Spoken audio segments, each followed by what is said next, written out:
Selamat siang, perkenalkan saya Gracia Marek Sintani dengan NIM akhir 65. Di sini saya akan memaparkan bagaimana hasil tugas besar praktikum mikropaleontologi dan geostratigrafi daerah Sungai Cipamingkis, Bogor. Next.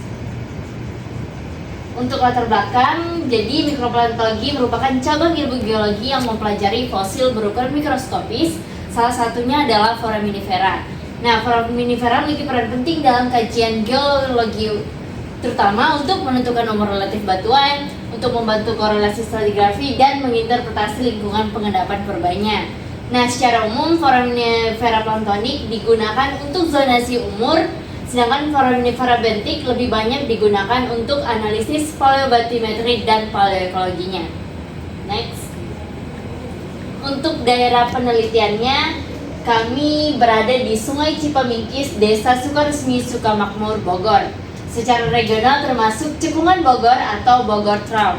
Nah, Cekungan Bogor berkembang sejak Eosen Oligosen sebagai cekungan for arch, dan pada Miosen cekungan ini berkaitan dengan sistem bar arch di selatan Sundaland.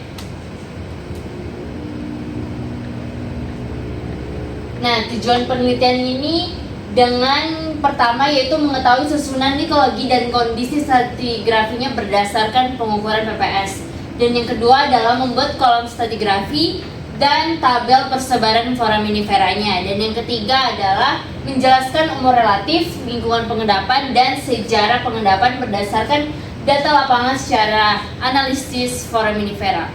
Perkenalkan, nama saya Joel Valentino dengan NIM 10122481. Kali ini saya akan menjelaskan tentang lokasi penelitian. Daerah penelitian berada di sekitar Desa Sukaresmi, Kecamatan Sukamakmur, Kabupaten Bogor. Pengamatan dilakukan secara sepanjang aliran Sungai Cipamingkis. Lokasi ini dipilih karena memiliki singkapan batuan yang mendukung untuk pengukuran penampang stratigrafi, deskripsi litologi batuan, dan pengambilan sampel batuan. Yang selanjutnya itu geologi regional.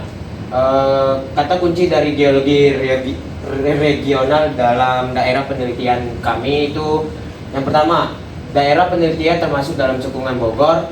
Yang kedua, cekungan ini mengalami perubahan tektonik dari forage basin menjadi bare earth setting. Yang ketiga, sejak Pliocene kawasan ini dipengaruhi busur vulkanik Sunda sampai Jawa. Yang keempat, rezim kompresi membentuk sesar naik dan limpatan berarah relatif timur sampai barat. Oke, yang selanjutnya itu stratigrafi regional. Yang pertama itu dalam stratigrafi regional itu satuan batuan utama berkaitan dengan formasi jatiluhur. Yang kedua, formasi ini dianggap setara dengan formasi Cibulakan di beberapa literatur. Yang ketiga, umur formasi diperkirakan Miosen tengah hingga Miosen akhir. Yang keempat, ketebalan formasi dapat mencapai sekitar 1000 meter. Selanjutnya saya akan membahas tentang kolom stratigrafi, tapi sebelum itu kenalkan, nama saya Dava Zikra dengan NIM akhir 135. Oke, jadi gambar di depan adalah gambar dari kolom stratigrafi hasil PPS dari daerah penelitian kita. Kita ada di daerah sekitar Sungai Cipamingkis, daerah Sukanegara dan sekitarnya. Nah, jadi dari kolom stratigrafi ini kita bisa lihat di sini ada litologi paling bawah itu ada litologi batu lempung. Dia memiliki ketebalan sekitar 32 meter. Nah, dia memiliki kedudukannya itu sekitar N210 derajat East per 32 derajat NE. Nah, untuk litologi yang lempung ini yaitu berwarna abu-abu dengan ukuran buncitnya itu 1/16, yaitu nggak berhasil dengan HCl. Nah, untuk interpretasi lingkungan pengendapannya, dia itu ada di offshore atau outer shell, karena dilihat dari ininya, deskripsinya, ini dia itu ada di lingkungan yang tenang gitu, mungkin laut dalam. Nah, dari batu lempung ada blank zone. Nah, setelah ada blank zone ini ada batu gamping. Dia itu dia ada di kedudukan N215 derajat East /26 derajat NE. Dia itu memiliki ketebalan lapisan sekitar 1,5 meter. Jadi di batu gamping ini kita menemukan ada fosil cephalopoda. Dia memiliki warna coklat muda, dia bereaksi dengan HCl, dan untuk infiltrasi lingkungan pengendapannya itu ada di shallow marine atau neritik atau karbonat platform. Dia berarti sudah mengalami pendangkalan gitu. Nah, setelah batu gamping ada batu lanau.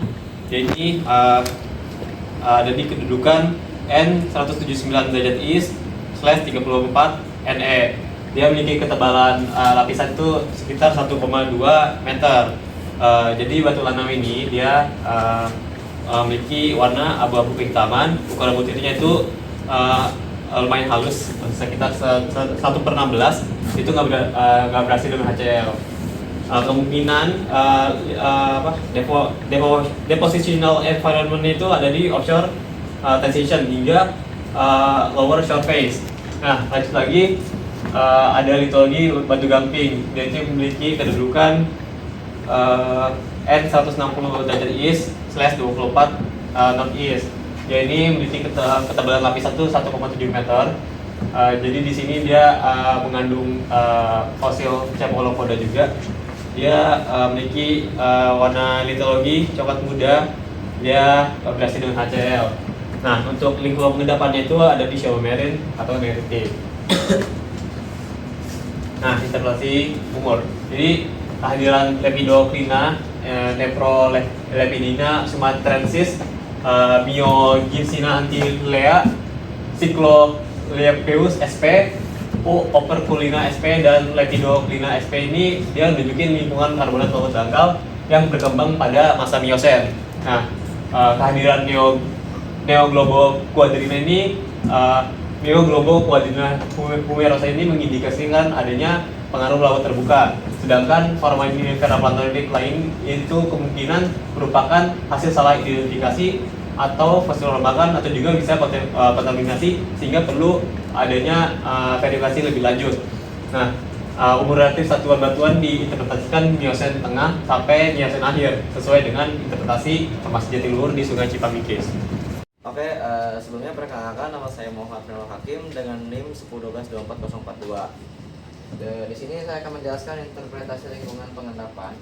Yang pertama, asosiasi foraminifera besar itu ada Alveolina, Lepidoclina, Myogispina, Cyclocypheus, Operculina, menunjukkan lingkungan laut dangkal karbonat, yaitu shallow marine karbonat platform, dengan ciri itu ada perairan hangat, jernih, intensitas cahaya tinggi, supaya klasik rendah. Lalu yang kedua itu ada foraminifera bentik laut terbuka. Itu ada Pseudorotalia, Cibicides, Hanzawaya, Anomalinoides, menunjukkan lingkungan neritik luar hingga lereng atas atau outer shelf hingga upper slope.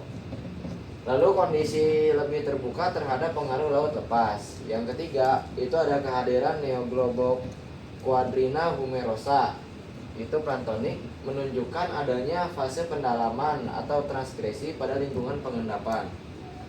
Yang keempat itu ada foraminifera seperti Ammonia, Epidium, Trocamina, Spirulina, itu menunjukkan lingkungan dangkal hingga marginal marine, dipengaruhi perubahan salinitas dan suplai sedimen. Nah, yang kelima itu kesimpulan umum menunjukkan urutan lingkungannya itu pertama laut dangkal, karbonat, terus laut lebih dalam, dan kembali dangkal. Itu tuh regresi. Oke, yang selanjutnya itu ada sejarah pengendapan. Yang pertama itu pengendapan berlangsung pada lingkungan laut dangkal karbonat atau shallow marine, ditandai oleh dominasi foraminifera besar. Yang tahap 2-nya itu terjadi transgresi, yaitu pendalaman lingkungan menuju paparan luar hingga lereng atas atau outer shelf sampai upper slope yang lebih terbuka. Tahap akhir itu menunjukkan regresi dengan dominasi foraminifera bentik dangkal yang mengidentifikasi lingkungan marginal marine atau neritik dalam sampai laguna sampai teluk. Nah, yang terakhir itu secara keseluruhan daerah penelitian merekam siklus perubahan lingkungan dari laut dangkal hingga kembali menjadi dangkal. Lalu memasuki kesimpulan. Sebelumnya nama saya Riordana J. Bagaskara dengan NIM 101224088. Di kesimpulan ini yang pertama ada suksesi litologi di Sungai Cipamikis terdiri dari batu lempung, batu lanau, batu gamping dengan ketebalan lebih dari 36 meter. Lalu yang kedua data foraminifera menunjukkan asosiasi bentik, plantonik, dan foraminifera besar yang mencerminkan lingkungan laut bervariasi dari dangkal hingga lebih dalam. Lalu masuk ke yang ketiga, umur relatif satuan batuan diinterpretasikan sebagai miocen tengah dan 3 miocen akhir. Lalu yang keempat, lingkungan pengendapan menunjukkan siklus transgresi dan regresi pada sistem laut neritik hingga batial. Lalu memasuki saran, berdasarkan hasil penelitian yang telah dilakukan, disarankan agar pengambilan sampel dilakukan dengan jumlah dan interval yang lebih rapat pada setiap satuan litologi untuk memperoleh data foraminifera yang lebih representatif. Selain itu, analisis mikropaleontologi sebaiknya didukung oleh data sedimentologi dan petrografi hingga interpretasi umur, lingkungan pengendapan, serta sejarah geologi daerah penelitian dapat dilakukan dengan lebih akurat. Untuk penelitian selanjutnya, mungkin perlu dilakukan identifikasi forum hingga tingkat spesies secara lebih rinci, terutama forum plantonik yang berperan penting dalam penentuan umur relatif. Integrasi data biostratigrafi dengan data stratigrafi regional juga diajukan agar korelasi antar satuan batuan di Cipuangan Bogor dapat dilakukan dengan lebih baik dan menghasilkan rekonstruksi sejarah geologi yang lebih komprehensif. Berikut ada beberapa referensi yang kami gunakan. Next. Terima kasih. Sekian dari kelompok kami. Mohon maaf jika ada salah kata. Kurang lebih bermanfaat. Selamat siang.